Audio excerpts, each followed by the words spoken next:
video. Okay. Okay. It's for my friend's magazine, like Brunch magazine. It's like a little zine. And, like they're coming out with a new issue that's like all about, like, the theme is post-apocalyptic, so like everything has to do with that. So like I wrote an article just like about like my top like 15, actually 5 good, 5 bad, and then 5 that are like good when you're drunk. Yeah.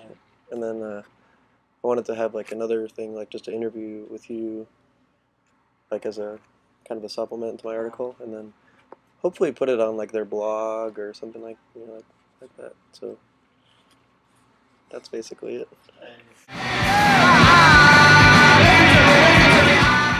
Well, lots of people have VCRs. They still make televisions, or you can buy little televisions with VCRs in them. But the point was, there's this guy.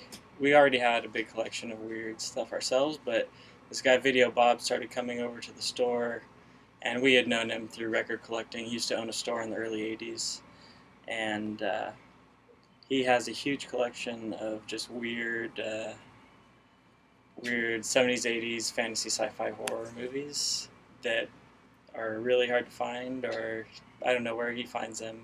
He's a really eccentric, weird guy, and he's probably in his 50s, and he wears like a leopard skin vest, and he's got a belly, and he just yells and just raves about every single movie, no matter what movie it is. I know he's trying to sell them, but he really, really likes these stupid movies just as much as we do. So we started hooking up with him, and then when we amassed like a large collection, we were like, oh, we should start a video rental type thing, and we did. And it hasn't taken off or anything, but it's fun to have. Like, we watch most of these movies every day when we close the shop. We watch movies here, and yeah. I don't know. People who put a budget into it usually do it wrong, and people who just go out into the desert, and you can tell, like, the people are wearing football helmets, and they just like picked whatever kind of random stuff they had laying around to dress people up, and like those are the kind I like because they're super eccentric.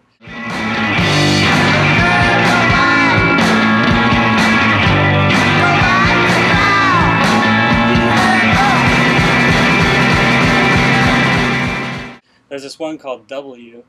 It's from Puerto Rico, or no, it's from the Philippines, and this guy gets his dick cut off, and then he seeks revenge while trying to win the love back from his wife, who won't love him anymore. But it all centers around these crazy, like, motorcycle gang dressed up in all this paint and stuff.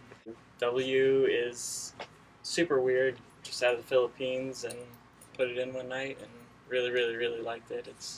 It's everything I love about those types of movies. Like, it really, everybody is super serious about what they're doing in the film, and everybody takes it seriously, but it's still goofy, and I like the goofiness of it.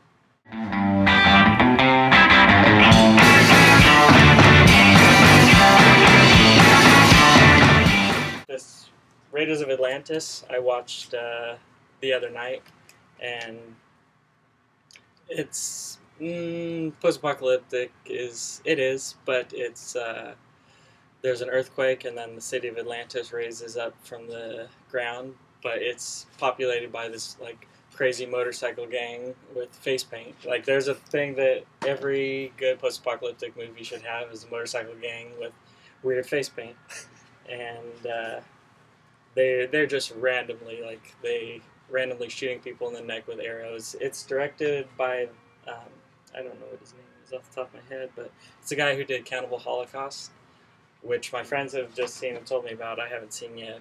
I don't know if I want to, but they slaughter real animals, and when they made it, he sent the actors away for a year to make people think that he actually killed people while making this movie.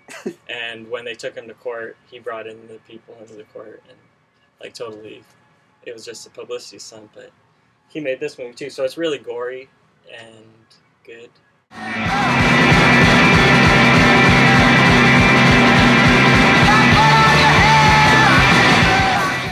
DEFCON 4, guy goes to space, there's nuclear holocaust while he's in space, he comes back, and And that is actually just like a good movie. Like as far as post-apocalyptic stuff goes, like it's a normal guy thrown into the recent post-apocalypse. Then it's not like Mad Max where they've been living in this wasteland for years and years and everybody's used to it. It's like just new. And that's just a good movie. I enjoyed that one for what it was. It's like actually like a well-made movie. Yeah, but it's still cheesy in the 80s, but like it kept my attention. Yeah.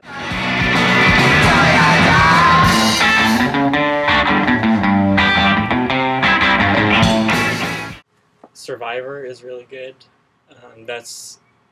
He's been in the wasteland for a while, and surviving. Yeah, Richard Mole is the bad guy in it, and he is capturing all the women to impregnate them all with his baby, so that the world will be full of his offspring. And he thinks he's like a super genius type person. And Richard Mole is always good as a villain. He's just do you know who he is? I don't. He played Bull on Night Court, and I never watched Night Court. He just pops up in tons of movies. Not this one, but he's in a bunch. Alright. And he's one of my favorite actors, so he makes that movie, but it's also good in itself.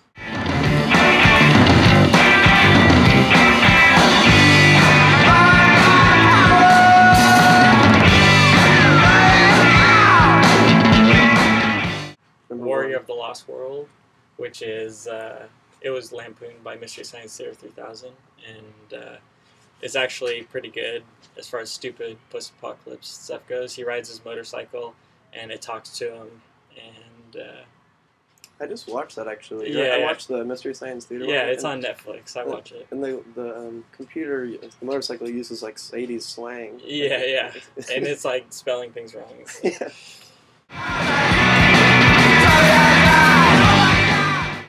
It's just the people did it back then because it was hot and because Mad Max was so big, and Los Angeles is surrounded by deserts, so anyone can go out and make this movie for super cheap.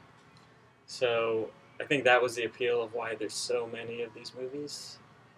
But do you think it started with Mad Max? Like, is that kind of like the first one? Well, yeah, all these boxes that I read, they're like Mad Max meets Terminator or something.